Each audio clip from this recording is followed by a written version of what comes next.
We are right here by where the operations tower building was. This is where all the planes were lined up, basically when Japanese planes came flying in. John Bond, a history buff who happens to live in Ewa, gave us a tour of the old base.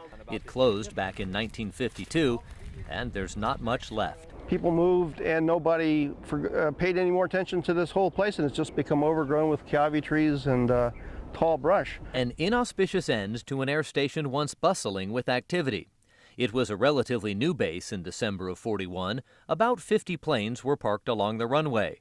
The Marines had no idea they were about to be hit, and hit hard. And the first wave of Japanese aircraft that were coming in actually came around the Waianae Mountains on the west coast. As you can see, as the airplanes came in here towards Pearl Harbor and Hickam Field, poor old Ewa's right in the middle of their path. Japanese fighters strafed the base. 32 U.S. planes were destroyed, 15 more damaged, and 4 Marines were killed. In the late 80s, we erected a monument dedicated to these people. Al Shuhai is a former Navy man. He worked with the Navy and the National Park Service to put this plaque at the Barbers Point Golf Course.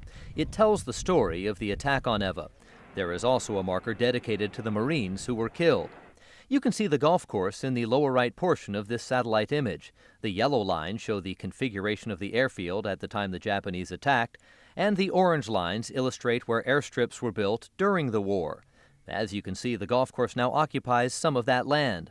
But much of the original airfield, the portion that was attacked, is fallow land with few reminders of what happened here. We're on a historic site in that we can at least actually identify the fact that we're standing right where something was in 1941 on December 7th. And that Japanese planes were flying directly overhead as people were shooting at them with pistols and rifles. John Bond thinks what's left of the air station should be turned into a national park or dedicated as a monument. But the Navy is getting rid of the property, and other than maintaining the display at the golf course, there are no plans to do anything to mark the site of the first attack on U.S. soil leading to World War II. Any desecration of it would be a crime.